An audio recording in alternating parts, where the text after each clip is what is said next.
এটা হচ্ছে তাদের সিদ্ধান্ত, আমি সিদ্ধান্তটা শুধু আপনাদেরকে জানালাম। আমার ব্যক্তিগত কোনো অভিমত এই সম্পর্কে নেই। ওই ব্যক্তিগত পরামর্শ যেটা সেটা আগেই বলেছি, আপনারা ইনসুলিন ইফতারের আগে নেন অথবা সেহরির আগে নেন, সারাদিন যাতে ইনসুলিন নিতে না হয়। রমজান এসেছে, এখন দীর্ঘদিনের মজুতকৃত ব্যবসায়িক পণ্য কয়েক গুণ লাভে বিক্রি করতে পারবো, এই জন্য তারা কি খুশি হয়ে গেল। তো এই খুশি হলে কি আল্লাহর পক্ষ থেকে পুরস্কার আছে নাকি? আসসালামু আলাইকুম ওয়া রাহমাতুল্লাহি ওয়া বারাকাতুহু। আলহামদুলিল্লাহ আলহামদুলিল্লাহ হামদাশ শাকিরিন ওয়া উসাল্লি ওয়া উসাল্লিমু আলা হাবিবিহিল আমিন وعلى آله الطيبين الطاهرين وأصحابه أجمعين أما بعد أعوذ بالله من الشيطان الرجيم بسم الله الرحمن الرحيم إن الله وملائكته يصلون على النبي يا أيها الذين آمنوا صلوا عليه وسلموا تسليما صلى الله على سيدنا محمد وآله وأصحابه وسلم صلى الله على سيدنا محمد وآله وأصحابه وسلم صلاة يا رسول الله عليكم سلام يا حبيب الله عليكم هو الحبيب الذي ترجى شفاعته لكل هول من الأهوال مقتحم صلاة يا رسول الله عليكم سلام يا حبيب الله عليكم فاق النبيين في خلق وفي خلق ولم يدانوه في علم ولا كرم صلاة يا عليكم سلام يا حبيب الله عليكم يا أكرم الخلق ما لمن ألوذ به سواك عند حلول الحادث العممي صلاة يا رسول الله عليكم سلام يا حبيب الله عليكم أما بعد মুআজ্জাজ হাজিরিন, উপস্থিত সম্মানিত মুসল্লিবৃন্দ, রাহিমানি ওয়া রাহিমাকুমুল্লাহ। পবিত্র রমজান মাস অত্যাসন্ন, আর একদিন পরে হয়তো আগামীকাল, আর নয়তো তার পরের দিন ইনশাআল্লাহ আমরা রমজান শরীফ পেয়ে যাব আলহামদুলিল্লাহ। রমজান শরীফের ফজিলত, মাহাত্ম্য, গুরুত্ব, সম্মান, এই বিষয়গুলি প্রতিটি ইমানদার মুসলমানেরই কম বেশি জানা আছে। রমজান মাস যে অত্যন্ত সম্মানিত মাস, মর্যাদাবান মাস, ফজিলতপূর্ণ মাস, এই বিষয়গুলি সকল ইমানদার মুসলমানের জানা আছে। তাই প্রতিটি ইমানদার মুসলমানের দায়িত্ব হচ্ছে রমজান শরীফকে সম্মান করা, ইজ্জত করা। সুবহানাল্লাহ। আল্লাহ সেই তৌফিক দান করুন, আমিন। আর রমজান শরীফ এমন বরকতময় মাস, যেই মাসের আগমনে আনন্দিত হওয়া, যেই মাসের আগমনে খুশি হয়ে যাওয়াও আল্লাহর দরবারে ইবাদত হিসেবে গণ্য হয়ে যায়। সুবহানাল্লাহ। হাদিস শরীফে এসেছে মান ফারিহা বিদুখুলি রমাদান হারামাল্লাহু জাসাদাহু আলান নিরান। যে ব্যক্তি রমজানের আগমনে আনন্দিত হয়, রমজান শরীফের আগমনে পুলক অনুভব করে, হারামাল্লাহু জাসাদাহু আলান নিরান, আল্লাহ পাক সেই ব্যক্তির দেহকে, সেই ব্যক্তির শরীরকে জাহান্নামের জন্য হারাম করে দেন। সুবহানাল্লাহ, কত বড় নিয়ামত! শুধু রমজান আসছে এটার জন্য আনন্দিত হবা, রমজান শুরু হচ্ছে এটার জন্য অন্তরে পুলক অনুভব করা, এই এতটুকু যারা করতে পারবে তাদের জন্য পুরস্কার হচ্ছে আল্লাহ তাদের দেহকে জাহান্নামের আগুনের জন্য হারাম করে দেন। সুবহানাল্লাহ। এখন কথা আছে, রমজানের আগমনে খুশি হবার কারণটা কি? কি জন্য খুশি হব? এখন আমাদের দেশে তো এক শ্রেণীর ব্যবসায়ীরা আছে, সকলের কথা বলছি না, যারা রমজান মাস আসলে অতিরিক্ত মুনাফা করতে পারে। এই ধরনের ব্যবসায়ী আছেন আমাদের দেশে, এতদিন পর্যন্ত মজুত করে রেখেছে ব্যবসায়িক পণ্য, রমজান শরীফকে তারা একেবারে মোক্ষম সময় মনে করেছে। রমজান শরীফ এসেছে, হু হু করে দাম বাড়িয়ে দিয়ে দ্বিগুণ তিগুণ চতুর্গুণ লাভ করে ফেলেছে। নাউজুবিল্লাহ।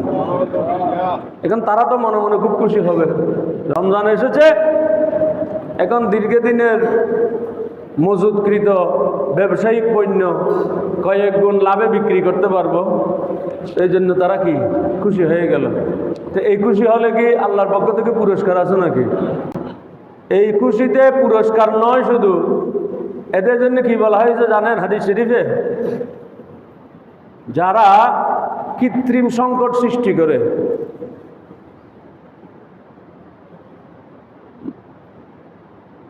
ব্যবসায়িক পণ্যের মূল্য বাড়িয়ে দেয়, মানুষের দুঃখ দুর্দশার কারণ হয়ে যায়। ব্যবসায়িক পণ্য তো এমনিতে বেশি দামে বিক্রি করবে, এটা তো সহজ কথা। আমি কম দামে কিনবো, বেশি দামে বিক্রি করবো, এটাই তো ব্যবসা। একটা জিনিস আমি 10 টাকা দামে কিনবো, 12 টাকা দামে বিক্রি করবো, এটা ব্যবসা। তাহলে কম দামে কিনা বেশ দামে বিক্রি করা, এটা ব্যবসা, এটা ঠিক আছে, এটাতে আপত্তির কিছুই নেই, দোষণীয় কিছুই নয়।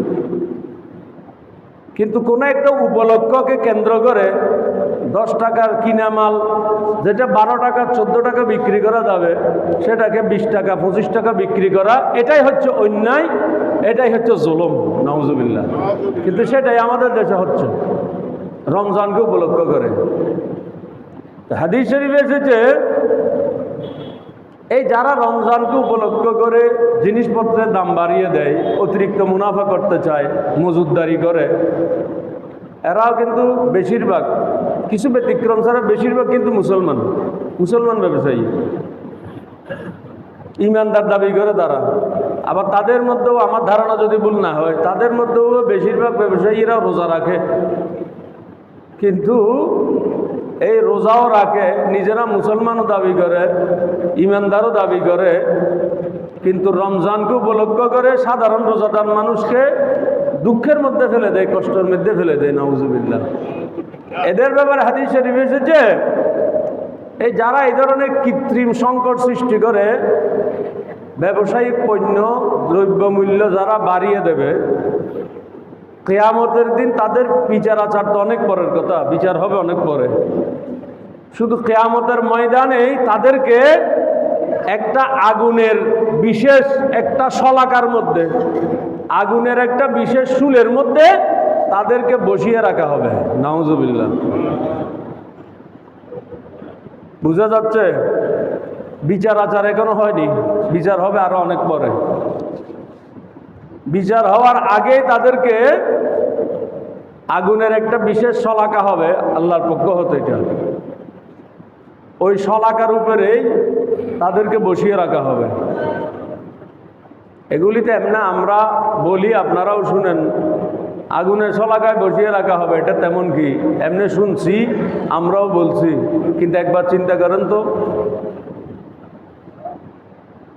আগুনের উপরে একজন মানুষ কতক্ষণ বসতে পারবে? 1 মিনিটে বসতে পারবে? একেবারে জ্বলন্ত আগুনের উপরে। তো সেখানে জ্বলন্ত আগুন, সেটা দুনিয়ার কোনো আগুন নয়, এটা জাহান্নামের আগুন। যে জাহান্নামের আগুনের তীব্রতা দুনিয়ার আগুনের চেয়ে কত গুণ? 70 গুণ বেশি। নাউজুবিল্লাহ। এই জাহান্নামের আগুনের একটা শলাকা হবে যেটার মধ্যে ফুটা যাবে, তো ওই শলাকার উপরে বসানো হবে। তো এটা কি 1 ঘন্টা 2 ঘন্টা, 1 দিন 2 দিন? কিয়ামতের ময়দানে তো প্রথম 1 দিন হবে, হাদিস শরীফে এসেছে। প্রথম 1 দিন হবে শুধু দুনিয়ার 50,000 বছরের সমান। সুবহানাল্লাহ। চিন্তা করেছেন? দুনিয়ার জন্য মানুষ যে এত ব্যতিব্যস্ত হয়ে গেছে, ব্যাকুল হয়ে গেছে, গোটা দুনিয়ার গোটা জীবনটাই নয়তো ক বছর, 90 বছরের হবে, 80 বছরের। আর কিয়ামতের ময়দানে প্রথম 1 দিনেই হবে দুনিয়ার 50,000 বছরের সমান। সুবহানাল্লাহ। তো এই কঠিন দিনে যারা আল্লাহর রহমতের ছায়ার নিচে জায়গা পাবে, তারাই হচ্ছে বড় ভাগ্যবান। সুবহানাল্লাহ। আল্লাহ আমাদেরকে তাদের অন্তর্ভুক্ত করুন, আমিন। আর যারা এই ধরনের করবে, কি করবে? এই যে ব্যবসায়িক পণ্য বিভিন্ন উপলক্ষ করে ব্যবসায়িক পণ্য দ্রব্যমূল্য বাড়িয়ে দেবে, মানুষকে কষ্টের মধ্যে ফেলে দেবে, তাদের জন্য কিয়ামতের ময়দানের প্রথম শুরু হচ্ছে। কোনো বিচার আচারের পরে কি হবে সেটা তো আল্লাহু ওয়া রাসূলুহু আলাম। বিচারের আগেই তাদেরকে আগুনের শলাকার মধ্যে বসিয়ে রাখা হবে। নাউজুবিল্লাহ। এগুলি আমাদের ব্যবসায়িক ভাইয়েরা চিন্তা করো না, শুধু কিভাবে মানুষের কাছ থেকে কারি টাকা উপার্জন করব, হালাল হারাম বাছ বিচার না করে শুধু এই দামটার মধ্যে থাকে। নাউজুবিল্লাহ। তো এই রমজান শরীফে এই যারা এইগুলি করতে পারবে তারা তো খুশি হবেই, তাদের ব্যবসায়িক পণ্যের দাম বাড়িয়ে ফেলবে, লাভ বেশি করবে। আর যারা এই ধরনের মজুদদার আছে, গুদামজাত করে রাখে দ্রব্যমূল্য বাড়ানোর উদ্দেশ্য নিয়ে, তাদেরকে হাদিস শরীফে মালউন বলা হয়েছে, অভিশপ্ত বলা হয়েছে। নাউজুবিল্লাহ। তাদের উপর অভিশাপ, আল্লাহর অভিশাপ, ফেরেশতাদের অভিশাপ, মানুষের অভিশাপ তাদের উপরে। নাউজুবিল্লাহ। আল জালিবু মারজুকুন ওয়াল মুহতাকিরু মালউনুন। যারা মানুষের মধ্যে খাদ্যদ্রব্য ব্যবসায়িক পণ্য স্বাভাবিকভাবে সরবরাহ করে, মানুষের কাছে পৌঁছিয়ে দেয়, তাদেরকে হাদিস শরীফে রিজিক প্রাপ্ত বলা হয়েছে। সুবহানাল্লাহ। তারা আল্লাহর পক্ষ থেকে রিজিক লাভ করবে। যারা এভাবে মানুষের কাছে সাধারণভাবে মাল সরবরাহ করবে, ব্যবসায়িক পণ্য পৌঁছিয়ে দেবে, সঠিকভাবে কোনো সংকট সৃষ্টি করবে না, এটার মধ্যেও ব্যবসা করবে, সরবরাহ করবে, সে তো আর নোকসান দিয়ে ব্যবসা করবে না, সে ব্যবসা করবে, সেখানেও লাভ করবে। কিন্তু মানুষের স্বাভাবিক সরবরাহটা কি রাখবে? স্বাভাবিক রাখবে, মানুষকে কষ্ট দেবে না, সেই ব্যক্তিকে হাদিস শরীফে বলা হয়েছে মারজুক। সে আল্লাহর পক্ষ থেকে রিজিক প্রাপ্ত হবে। সুবহানাল্লাহ। আর পাশাপাশি বল মুহতাকিরু মালউন। যে ব্যক্তি মজুদ করে রাখবে, গুদামজাত করে রাখবে, এটা রাখে না কৃত্রিম সংকট সৃষ্টি করার জন্য, মজুদ করে রাখবে, একটা সিন্ডিকেট করে বাজারে এই দ্রব্যের সংকট দেখা দেবে। আর একটা সময় যখন খুব বেশি সংকটে মানুষ হাহাকার করবে, এই অবস্থা আস্তে আস্তে মাল ছাড়বে। তো মাল ছাড়বে তখন তো আর মাল ছাড়বে যে তখন ওই দ্বিগুণ ত্রিগুণ চতুর্গুণ মূল্যে মাল ছাড়বে, লাভ করে ফেলবে অনেক বেশি। এই ধরনের যারা কৃত্রিম সংকটের উদ্দেশ্যে মজুদ করে রাখে, তাদেরকে হাদিস শরীফে বলা হয়েছে মালউন। তাদের উপরে আল্লাহর লানত, ফেরেশতাদের লানত, সমস্ত মানুষের লানত। নাউজুবিল্লাহ। তো এই ধরনের খুশি না, যারা এই ধরনের কাজ করবে তারা তো খুশি হবে রমজান উপলক্ষে। তাদের পোয়াবার হয়ে যাবে, ব্যবসায়িক পণ্যে লাভ হবে বেশি, এই ধরনের খুশি না। কারা খুশি হবে? যারা ইমানদার মুসলমান খুশি হবে। খুশি হয়ে কি করবে? হাদিস শরীফে এসেছে, ইজা কানা আউয়ালু লাইলাতিন মিন রমাদান, যখন রমজানের প্রথম রাত্রি শুরু হবে, ফায়াকুলুল্লাহু তাআলা মান যাল্লাযী নুহিব্বুনা মান যাল্লাযী ইউহিব্বুনা ফানুহিব্বুহু। রমজানের প্রথম রাত্রিতে আল্লাহ তাআলা ঘোষণা দেন, হে আমার বান্দাদের মধ্যে এমন কোন বান্দা আছে যে বান্দা আমাকে মহব্বত করে, আর আজকের রাত্রিতে আমি ঘোষণা দিচ্ছি আমি আল্লাহ সেই বান্দাকে মহব্বত করব। সুবহানাল্লাহ।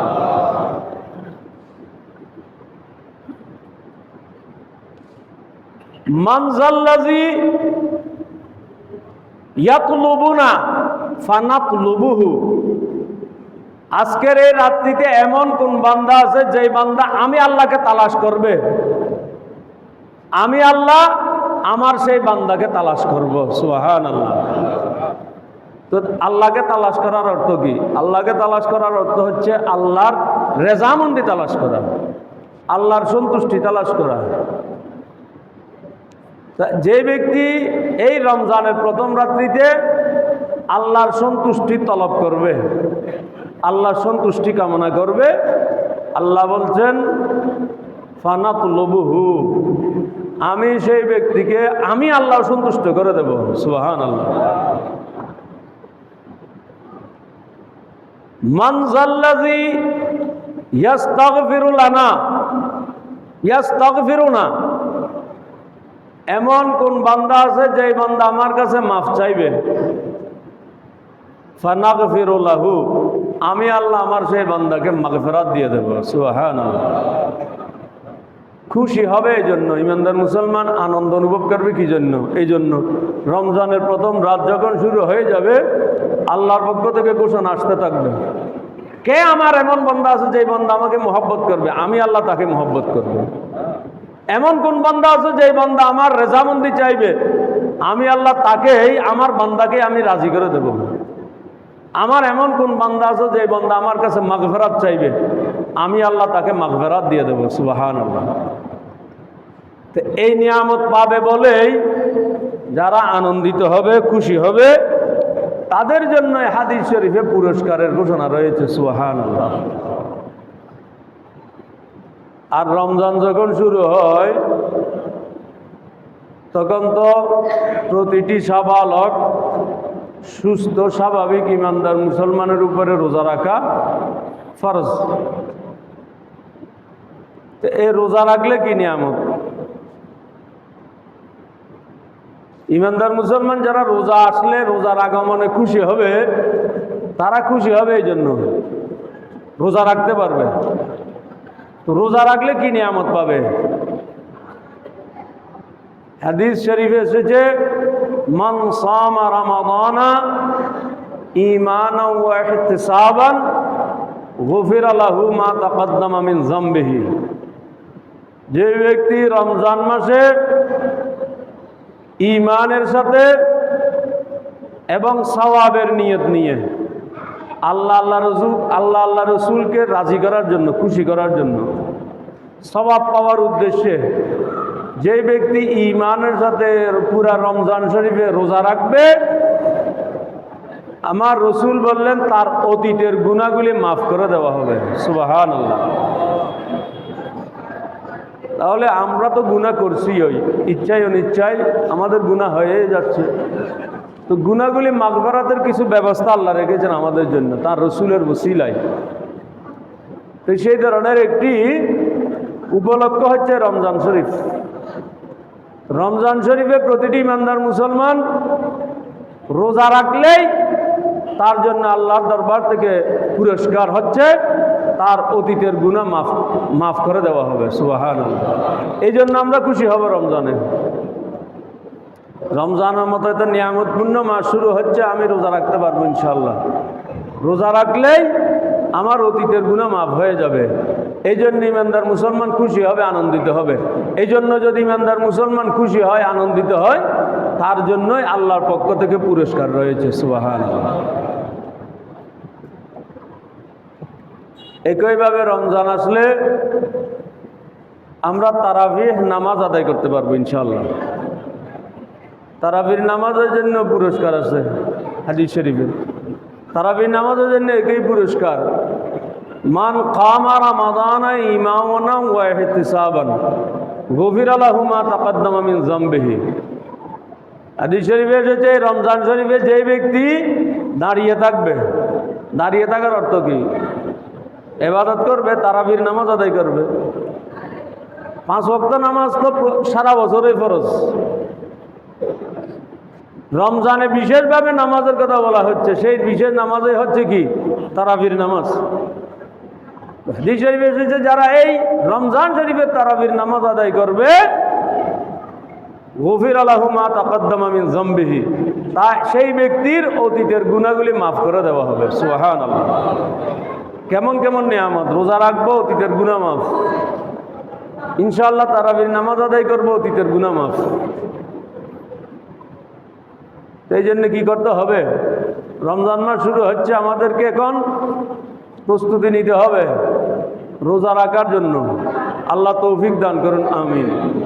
আমাদেরকে প্রস্তুতি নিতে হবে তারাবির নামাজ আদায়ের জন্য। আল্লাহ তৌফিক দান করুন, আমিন। আমাদেরকে প্রস্তুতি নিতে হবে, রমজান মাস পবিত্র কোরআন মজিদ নাজিলের মাস। এই মাসে আমাদেরকে বেশি বেশি কোরআন তেলাওয়াত করতে হবে। আল্লাহ তৌফিক দান করুন, আমিন। রমজান মাসে বেশি বেশি ইবাদত করতে হবে ইনশাআল্লাহ। একটা ইবাদত আছে অন্য 11 মাস আমরা যদিও বা করতে পারি না, হেলায় অবহেলায় হয় না, কিন্তু রমজান শরীফে খুবই সুযোগ আছে সেই ইবাদতটা করার। সেটা কি? তাহাজ্জুদ নামাজ। শেষ রাত্রিতে যে তাহাজ্জুদ নামাজ, এটা আমাদের 11 মাস আমাদের অনেকেরই সুযোগ হয় না। যারা আল্লাহর বিশেষ নৈকট্য প্রাপ্ত, যাদের উপরে আল্লাহর বিশেষ রহমত আছে, তারাই শুধু শেষ রাত্রিতে উঠে কি করতে পারে? তাহাজ্জুদ নামাজ আদায় করতে পারে। অন্যান্যরা, সাধারণ মানুষরা আর শেষ রাত্রিতে উঠে তাহাজ্জুদ আদায় করতে পারে না, কিন্তু এই সুযোগটা আমাদের জন্য রমজান শরীফে হয়ে যাচ্ছে ইনশাআল্লাহ। রমজান শরীফে তো শেষ রাত্রে আমাদেরকে এমনিই উঠতে হবে সেহরি খাওয়ার জন্য। তো সেহরি খাওয়ার জন্য উঠবো, সেখানে 10 মিনিট আগে উঠবো ঘুম থেকে। 10 মিনিট আগে উঠে 8 রাকাত তাহাজ্জুদ নামাজ আদায় করে ফেললাম। সেটা অনেক বড় একটা নিয়ামত। সুবহানাল্লাহ।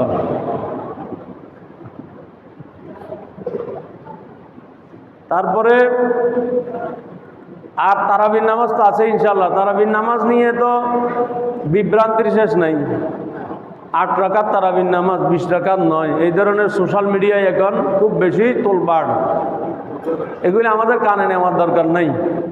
1400 বছর যাবৎ সাহাবীরাও 20 রাকাত পড়েছেন, তাবেইনরাও 20 রাকাত পড়েছেন, আমাদের পূর্বসূরি মুরব্বীরাও 20 রাকাত তারাবি পড়েছেন।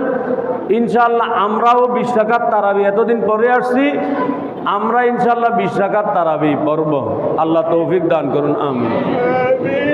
8 রাকাতের কথা অনেক বলা হবে, সেদিকে আমরা কান দেব না। হযরত সৈয়দুনা ওমর ফারুক রাদিয়াল্লাহু তাআলা আনহু যে মসজিদে নববী শরীফে যে জামাত সহকারে তারাবির নামাজ প্রতিষ্ঠিত করেছেন, প্রবর্তন করেছেন, সেই তারাবির নামাজ ছিল 20 রাকাত। এবং তখন অনেক সাহাবী বেঁচে আছেন। কোন সাহাবী হযরত ওমর ফারুকের এই কাজের বিরোধিতা করেন নাই। সকল সাহাবী হযরত ওমর ফারুকের এই কাজকে মেনে নিয়েছেন। অর্থাৎ জামাত সহকারে 20 রাকাত তারাবি, এটা সকল সাহাবী মেনে নিয়েছেন। এই জন্য এই জামাত সহকারে 20 রাকাত তারাবি এটা এজমায়ে সাহাবা হয়ে গেছে। অর্থাৎ সাহাবিগণের ঐকমত্য হয়ে গেছে। সাহাবিগণের যেটা ঐকমত্য হয়ে যায়, সেটা আমরা সাধারণ ইমানদার মুসলমানদের উপরে সুন্নতে মুআক্কাদা হয়ে যায়। সুবহানাল্লাহ। সেই জন্য আমাদের ইমামের মতে 20 রাকাত জামাতের সহকারে 20 রাকাত তারাবির নামাজ সুন্নতে মুআক্কাদা। ইচ্ছাকৃতভাবে কোনো কারণ ছাড়া যদি তারাবির নামাজ ছেড়ে দেয় তাহলে গুনাহগার হবে। কারণে তো যাবে সেটা অন্য কথা, ভিন্ন কথা। আমাদের দিন তো অত্যন্ত সহজ। লা ইউকাল্লিফুল্লাহু নাফসান ইল্লা উসআহা।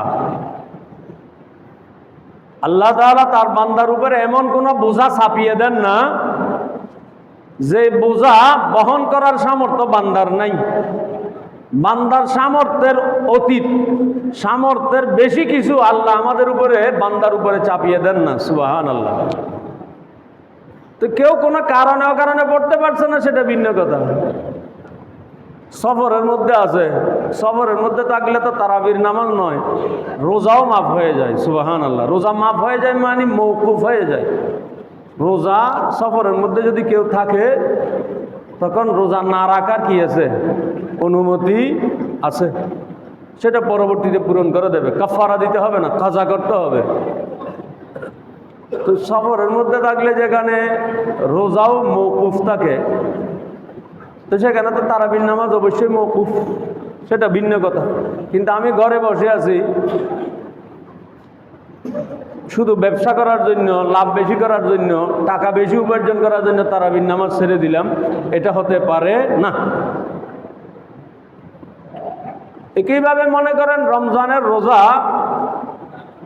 কোনো কারণ ছাড়া ত্যাগ করা, এটা কবিরা গুনার মধ্যে সবচেয়ে যে কবিরা গুনাহ আছে, কবিরা গুনার মধ্যে অন্যতম একটা কবিরা গুনাহ, নাউজুবিল্লাহ।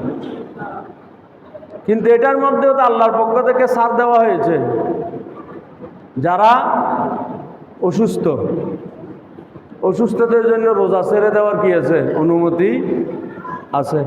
তবে অসুস্থতা কীরকম অসুস্থতা? এমনি সামান্য গায়ে জ্বর আসলো, একটু শরীরে দুর্বল দুর্বল অনুভব হচ্ছে, এতটুকুতে রোজা ছেড়ে দেবো না? এতটুকুতে রোজা ছেড়ে দেওয়ার অনুমতি নাই। সামান্য পেট ব্যথা হচ্ছে, গ্যাসের কারণে হোক, অন্য কোনো কারণে, কয়েক ঘন্টা একটু সহ্য করার মতো অবস্থা আছে। এই অবস্থায় রোজা ভাঙ্গার, রোজা ছেড়ে দেওয়ার অনুমতি নাই। কখন অনুমতি আছে? মনে করেন এই যে অতিমাত্রার ডায়াবেটিস রোগী আছে না, যাদের ডায়াবেটিস, সুগার উঠানামা করে, ডায়াবেটিস রোগী ওষুধ সেবন করবে, ভালো থাকবে, এতটুকুতে রোজা তার উপরে ফরজ, রোজা রাখতেই হবে, রোজা ছেড়ে দেওয়ার অনুমতি নাই। কিন্তু কোনো ডায়াবেটিসের রোগী রোজা রাখলো, দিনের কোনো একটা সময়ে গিয়ে দেখা গেল হঠাৎ তার ডায়াবেটিস একেবারে কমে গেল, সুগার নীল হয়ে যায় বলে না, সুগার একেবারে কমে যায়। ডায়াবেটিস রোগীর আত্মীয় স্বজন কাছে যারা থাকে তাদের এই সম্পর্কে অভিজ্ঞতা থাকে মোটামুটি, কখন ডায়াবেটিস বাড়ে, কখন ডায়াবেটিস কমে, কি অবস্থা হয়, এগুলির একটা অভিজ্ঞতা থাকে। তো ডায়াবেটিস সুগার যদি খুব বেশি বেড়ে যায়, ক্ষতি হতে একটু সময় নেই, কয়েক ঘন্টা সময় নেবে, হয়তো একটা ক্ষতি, কোনো একটা আঘাত করে ফেলবে। কিন্তু ডায়াবেটিস যদি, সুগার যদি একেবারে নীল হয়ে যায়, শূন্য হয়ে যায়, তখন আর সময়ও নেয় না, তখন ওই রুগীর জীবন সংখ্যা দেখা দেয়। এখন এই ধরনের কোনো রুগী রোজা রাখলো, দিনের কোনো একটা সময় গিয়ে দেখা গেল তার সুগার নীল হয়ে গেছে, একেবারে জীবন সংখ্যা, যে কোনো সময় সে দুনিয়া ত্যাগ করার সম্ভাবনা দেখা যাচ্ছে। এই ধরনের অবস্থা হলে সাথে সাথে তাকে হয়তো এক গ্লাস শরবত মুখে দিয়ে দিতে হবে, নয়তো একটা চকলেট মুখে দিয়ে রোজা ভাঙ্গার অনুমতি আছে। কারণ তখন তো তার জীবন মৃত্যুর মুখোমুখি হয়ে গেছে, আগে জীবন রক্ষা করতে হবে। এই অবস্থায় শুধু কি আছে, রোজা ছেড়ে দেওয়ার অনুমতি আছে। একইভাবে মনে করেন একেবারে কারো উচ্চমাত্রার ডায়রিয়া হয়ে গেল, উচ্চমাত্রার ডায়রিয়া, ঘন ঘন ঘন ঘন সে পায়খানা হচ্ছে, পাতলা পায়খানা। এই পাতলা পায়খানার কারণে শরীর পানি শূন্যতা দেখা দিল, এই পানি শূন্যতার কারণে একেবারে জীবন বিপন্ন হওয়ার উপক্রম। এই অবস্থায় দেখা যাচ্ছে যে তার অবস্থা খুবই সঙ্গীন, যে কোনো সময় কোনো দুর্ঘটনা হয়ে যেতে পারে। এই অবস্থায় পানি শূন্যতা পূরণের জন্য তাকে মুখে হোক বা ইঞ্জেকশনের মাধ্যমে হোক পানি দিয়ে তার জীবনটা রক্ষা করতে হবে, প্রয়োজনে রোজা পরে পূরণ করে দিতে হবে। রোজা ভাঙার এই অবস্থায় রোজা ভাঙার অনুমতি আছে। অর্থাৎ যেই সমস্ত কারণে জীবন সংখ্যা দেখা দেয়, মানুষ মৃত্যুর মুখোমুখি উপনীত হয়ে যায়, এই অবস্থায় রোজা ভাঙার অনুমতি আছে। সামান্য একটু জ্বরে, সামান্য একটু গা ব্যথায়, সামান্য একটু পেট ব্যথায়, সামান্য একটু মাথা ব্যথায় রোজা ভেঙে দেওয়ার, রোজা ছেড়ে দেওয়ার অনুমতি নেই। এই ধরনের যদি কেউ রোজা ছেড়ে দেয় বা রোজা ভেঙে ফেলে, তাহলে রোজা যদি মাঝখানে ভেঙে ফেলে, এই সামান্য জ্বরে, সামান্য মাথা ব্যথায়, সামান্য পেট ব্যথায়, তাহলে কি করতে হবে? কাজা করতে হবে, কাফারাও দিতে হবে। কাফারা কি? একটা রোজার জন্য শাহরাইনি মুতাতাবিআইনি, একটা রোজা রাখতে হবে কাজা হিসেবে রোজার পর, রমজানের পরে। আর কাফারা দিতে হবে কি? লাগাতার 2 মাস রোজা রাখতে হবে। একটা রোজার জন্য লাগাতার, কোনো ফাঁক দেওয়া যাবে না, লাগাতার একেবারে লাগাতার 2 মাস রোজা রাখলে ওই একটা রোজার মোটামুটি কি হবে? কিছুটা ক্ষতিপূরণ হবে, যে রোজাটা ইচ্ছাই ভেঙে ফেলেছে। যাই হোক, এই ধরনের বিশেষ বিশেষ কারণে রোজা ছাড়ার অনুমতি আছে। আর রোজা অবস্থায় যেমন এই যে ডায়াবেটিস রোগীর ব্যাপারে যেটা বলা হচ্ছে, যেটা ইনসুলিন নেই ডায়াবেটিস রোগীরা, রোজা রাখা অবস্থায় ইনসুলিন গ্রহণ করতে পারবে কিনা অনেকের মনে হয়তো প্রশ্ন আসে। তবে আমার ব্যক্তিগত পরামর্শ হচ্ছে, রোজা রাখা অবস্থায় ইনসুলিন নেওয়ার প্রয়োজন নেই। আপনারা হিসাব নিকাশ করেই এটা একটা নিয়ম করে ফেলবেন, সেহরির আগে নেন, ইফতারের আগে কিনেন, ইনসুলিন নেন, আর সারাদিন যাতে ইনসুলিন নেওয়ার প্রয়োজন না হয়। তবে গত কয়েক বছর যাবৎ মিশরের আল আজহার ইউনিভার্সিটির একদল বিশেষজ্ঞ আলেম বিভিন্ন গবেষণা করে এই সিদ্ধান্তে উপনীত হয়েছেন এবং বিশ্ববাসী মুসলমানদেরকে এটা জানিয়ে দিয়েছেন, রমজানের নয়, যে কোনো রোজা রাখা অবস্থায় ইনসুলিন নিলে রোজা ভাঙবে না। এটা তাদের সিদ্ধান্ত। কেন ভাঙবে না? তারা বলেছেন যে ইনসুলিন নেওয়া হয় এটা মানুষের শরীরের চামড়ার নিচে দেওয়া হয়। তো চামড়ার নিচে যখন দেওয়া হয়, এই ইনসুলিন এটা মানুষের পেটেও যায় না, মস্তিষ্কেও যায় না। তো রোজা ভাঙার কারণ হচ্ছে পেটে যে গেলে এবং মস্তিষ্কে গেলে রোজারা ভাঙবে। তো ইনসুলিন যেহেতু পেটেও যায় না, মস্তিষ্কেও যায় না, তাদের সিদ্ধান্ত হবে এই জন্য ইনসুলিন নেওয়ার কারণে রোজা ভাঙবে না। এটা হচ্ছে তাদের সিদ্ধান্ত। আমি সিদ্ধান্তটা শুধু আপনাদেরকে জানালাম। আমার ব্যক্তিগত কোনো অভিমত এই সম্পর্কে নেই। ওই ব্যক্তিগত পরামর্শ যেটা সেটা আগেই বলেছি। আপনারা ইনসুলিন ইফতারের আগে নেন অথবা সেহরির আগে নেন, সারাদিন যাতে ইনসুলিন নিতে না হয়। আর যাদের শ্বাসকষ্ট রোগীদের যেটা ইনহেলার ব্যবহার করার প্রয়োজন হয়, ইনহেলারও রোজা অবস্থায় ইনহেলার ব্যবহার করার অনুমতি নেই। ইনহেলার ব্যবহার করলে রোজা ভাঙবে। এই জন্য যাদের ইনহেলার ব্যবহার করার প্রয়োজন তারাও ইফতারের আগে পরে নেন, সেহরির আগে পরে কি করবেন? ইনহেলার গ্রহণ করবেন, সারাদিন যাতে ইনহেলার গ্রহণ করার প্রয়োজন না হয়। আর একান্তই যদি কোনো শ্বাসকষ্ট রোগীর রোজা রাখা অবস্থায় দিনের কোনো একটা মাঝামাঝি সময়ে গেলে খুব বেশি অবস্থা বেগতিক হয়ে গেল, প্রচণ্ড শ্বাসকষ্ট, এই মুহূর্তে যদি তাকে ইনহেলার দেওয়া না হয় তার জীবন বিপন্ন হবে, জীবন সংখ্যা দেখা দিয়েছে। এই অবস্থায় তো আল্লাহ রসুলের পক্ষ থেকে অনুমতিই আছে, তাকে আগে বাঁচিয়ে রাখতে হবে। এই অবস্থায় ইনহেলার প্রয়োগ করে প্রয়োজনে রোজা ভেঙে তার জীবন রক্ষা করতে হবে। এটা হচ্ছে একেবারে বেগতিক অবস্থায়। স্বাভাবিক অবস্থায় ইনহেলার ব্যবহার করার অনুমতি নাই। ইনহেলার ব্যবহার করলে রোজা ভাঙবে। আর যেগুলি বাহ্যিক ব্যবহার, তেল, সাবান, সুগন্ধ, সুরমা, এগুলি ব্যবহার করলে রোজার কোনো ক্ষতি হয় না। যাদের মাথায় তেল ব্যবহার করার অভ্যাস আছে, রোজা রাখা অবস্থায় মাথায় তেল দিতে পারেন। শরীরে যদি কারো তেল বা অন্য প্রসাধনী ব্যবহার করার যাদের অভ্যাস আছে, রোজা রাখা অবস্থায় শরীরের বহিরাংশে তেল বা এই ধরনের কিছু ব্যবহার করলে রোজার কোনো ক্ষতি হয় না। যাদের সুগন্ধি ব্যবহার করার অভ্যাস আছে, সুগন্ধি ব্যবহার করা তো এমনিতেই সুন্নত, আতর ব্যবহার করা। রমজানের রোজা রাখা অবস্থায় সুগন্ধি ব্যবহার করলে কোনো অসুবিধা হয় না। রোজা একেবারে নিঃসন্দেহে ব্যবহার করতে পারবেন সুগন্ধি। সুরমা, যাদের সুরমা ব্যবহার করার অভ্যাস আছে, সুরমা ব্যবহার করা যেতে পারে, রোজার কোনো অসুবিধা হয় না। শরীরের বহিরাংশে কোনো ক্ষত আঘাতপ্রাপ্ত হয়ে ছিঁড়ে গেছে, ক্ষত সৃষ্টি হয়েছে, এই ক্ষতের মধ্যে যে কোনো ধরনের ওষুধ, সেটা তরল হোক সেটা কঠিন হোক, যে কোনো ধরনের ওষুধ প্রয়োগ করা যাবে। শরীরের কোনো ক্ষত সৃষ্টি হয়েছে, সেখানে যে কোনো ধরনের ওষুধ ব্যবহার করলে রোজার কোনো ক্ষতি হবে না। শুধুমাত্র ওষুধ সেবন করা যাবে না, খাওয়া যাবে না। বহিরাংশে ওষুধ ব্যবহার করলে রোজার কোনো ক্ষতি হয় না। যাই হোক, আল্লাহ তাআলা যে রমজান মাস আমাদেরকে দিচ্ছেন, আমাদেরকে রমজান মাস যথাযথ তাজিমের সাথে প্রতিপালন করার তৌফিক দান করুন, আমিন।